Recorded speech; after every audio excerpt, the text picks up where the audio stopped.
Good morning. Good morning. How are you? I'm not on a cruise like you, so I could be better. Yeah, I never get tired of the views that I'm seeing of the ocean. So it's whenever you wake up on a cruise, it's a good day. I know Jeff kind of pulled me in because we're doing Princess in less than 2 weeks now. And at first I hemmed and hawed. I'm like, oh, I don't know about spending money on like the Caribbean again. I kind of want to try some new things, but I'm also kind of glad to get some sunshine coming in here. So Yes, I I really not miss that. So you're on MSC for the first time. I'm going to be back on MSC in a month and a half. So what are your thoughts? so so we're in the yacht club. So I guess we buried the lead. I'm Jason, travel advisor with Cruise Planners. Haley, travel blogger, hotel. Been in hotels for God. You say it every week. I I just forget. jumped to the chase here. Right, 14 years, something like that. So Oh, bless your heart. But yes. uh, okay, so I am on MSC, and we are in yacht club, and this is my first time on MSC, and I would, I've heard really, really good things about yacht club, and I was, wanting to experience it to finally be able to answer questions my clients ask about yacht club. And I'm gonna tell you, Haley, I am very impressed with yacht club. It is Where would you say it lies between your Explorer Journeys experience, which is sister company here, and Yacht Club on MSC? so minus having a but. So in yacht club, everyone gets a butler. On Explorer, only the top suites get a butler. Okay. Minus that, it feels like it. I mean, the room even looks like Explorer Journeys. Um, it really feels like Explorer Journeys. We really don't leave the yacht club that much. We kind of went out last night. We went out dancing to the club on the ship, and it was fun. But most people in the yacht club, like, they don't leave the yacht club. It's a true ship in a ship. All the rooms are together in yacht club. The lounge, the restaurant, the sun deck, the pool, the bar, like, it's all in one area. You have to have your card to get in. People are trying to get in nonstop, and they have to tell them, sorry. Like, I mean, there's elevators in the yacht club. Like, it is a true ship in a ship. You look on the retreat on Celebrity, you walk out of your suite, unless you're in one of the Edge villas. Your suites are kind of everywhere throughout the ship. Yeah, I like the idea of them all kind of being in one area. We got to see Alex Kaufman's suite on our first Right. Gant Abon MSC. I think, what did we do? MSC Mirabilia. And it was nice how they're all kind of just in one They're all in one area. area. Yeah, so I really, really like it. The room is. I posted pictures online. The room is really fantastic. I'm impressed. I am very impressed. Full review coming later, but early review. I think the food's been really good. The one complaint, keeping it fair and balanced, is sometimes the service in the restaurant is a little slow. But we're seeing staffing issues kind of all over the board. With lots of people. So if I had to put a negative, that would be the negative. Have you had the pizza yet? We ordered it right before we went live. We told them to deliver it to the room at around 12:30. So give me an hour and a half, and I will I report. want a full report. Okay, okay, okay. I definitely do. So, we've only got a couple articles today because it's kind of slim picking for news, but I think it's kind Yes. of spread a little bit. There's a little nod to Jason in there. So, do you want to kick it off? Yeah, so I was really excited about some of the Hyatt news coming out. As you know, Hyatt is my dear favorite hotel chain. Love Hyatt, but a complaint about Hyatt is they don't really have the largest footprint outside of the United States. We've talked about it, the last couple year or so, how they're really investing in Europe, which is fantastic. But now they're really doubling down in China, doing a major expansion in China. So I am just so excited to see Hyatt continuing to expand. They'll probably never be at Marriott's number of properties, right? But Well, I think Hyatt kind of aside from its purchase of like, dream hotels and stuff like that, I think Core Hyatt is more interested, kind of like Hilton, in creating their own expansion versus buying per se. I know Chris Nassetta from Hilton has given that knock towards Marriott. He's like, we create our brands, we just don't acquire things all the time. Right. And I do think there is a core bit of Hyatt where that stands true, because I think you've seen this resurgence in like the Thompson brand. We're seeing a lot more Thompsons coming out and about. We're seeing a little bit more of that push in luxury with Grand Hyatts coming out. You're not seeing as much of the Regency and stuff anymore. I think their evolution of creating that new studio economy-ish brand, even, is just that we want to create something that's ourselves and not just the acquisition. A little shot across the bow at Marriott, right? Who just acquired like all those properties. Well, yeah, I mean, like that was the whole thing. Like, I mean, Chris has said a speech from Hilton a few years ago. It was shady, and I was kind of here for it. But I mean, I love Marriott, don't get me wrong, but Right, yeah, right. I appreciate the shade. Yeah. So, speaking of Hyatt, kind of off track a little bit. I stayed at the Hyatt Regency Orlando, by the convention center, Hyatt Regency Orlando Convention Center. It was very good. Like, totally would recommend it. Like that and the Hyatt Regency Cyprus, both were fantastic. So, well, I know the Cyprus one, Jarvis said, in essence, should be a Grand Hyatt, to be honest. Oh, I agree 100%. That one should be a Grand Hyatt. I agree. But the one I stayed at the convention very much felt like a Regency, but it was nice. Well done, updated. Like, it was very nice. It was very nice. Very cool. What's next on the docket? All right. So let's go over to Royal Caribbean. So Royal Caribbean named its top travel partners of 2023. Now, yes, Chris is here for a reason. Yeah, you put it in here. Cruise Planners is in there. I will say, I always laugh. Like, don't get me wrong. Honor Cruise Planners' name is one of the top partners.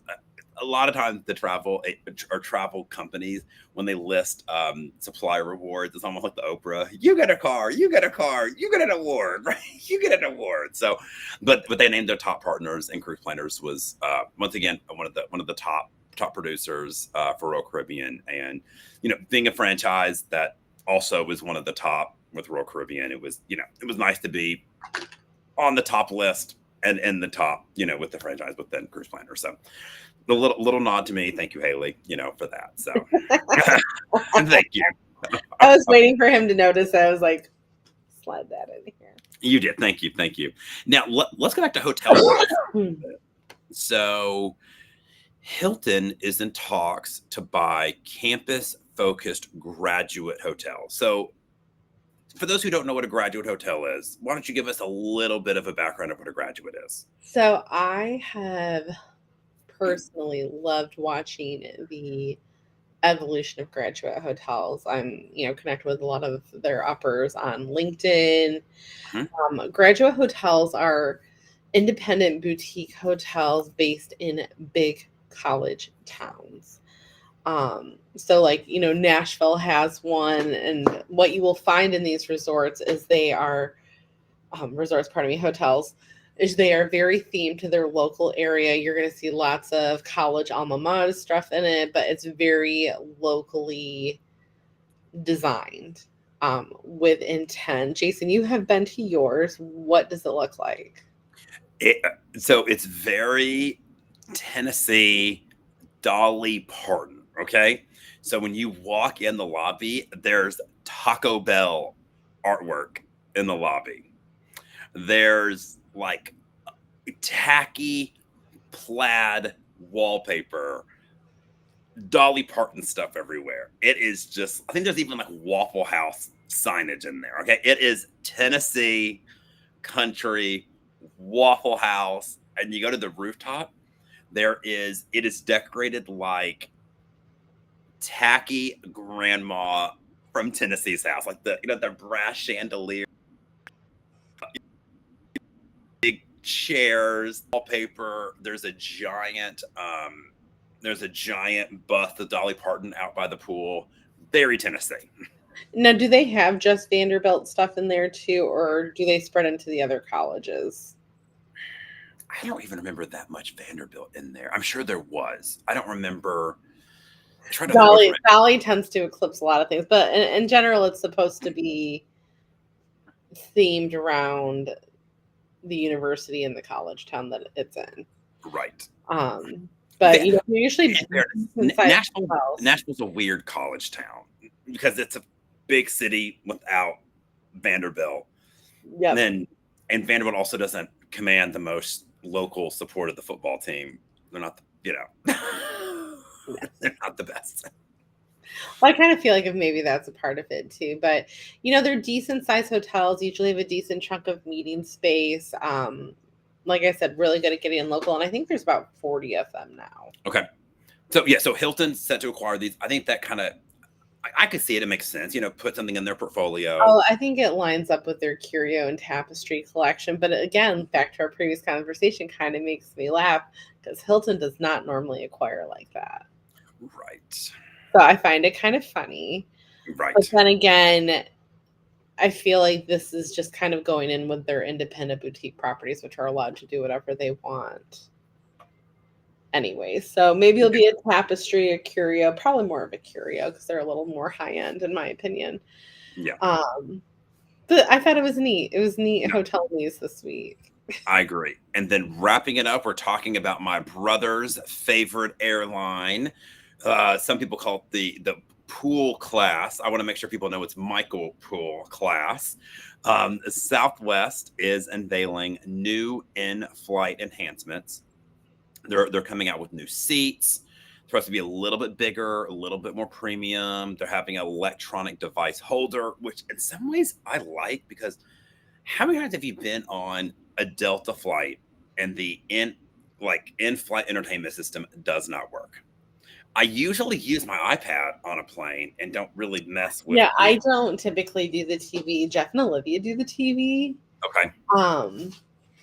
I don't as much. I just kind of I know what I want to watch and that's it.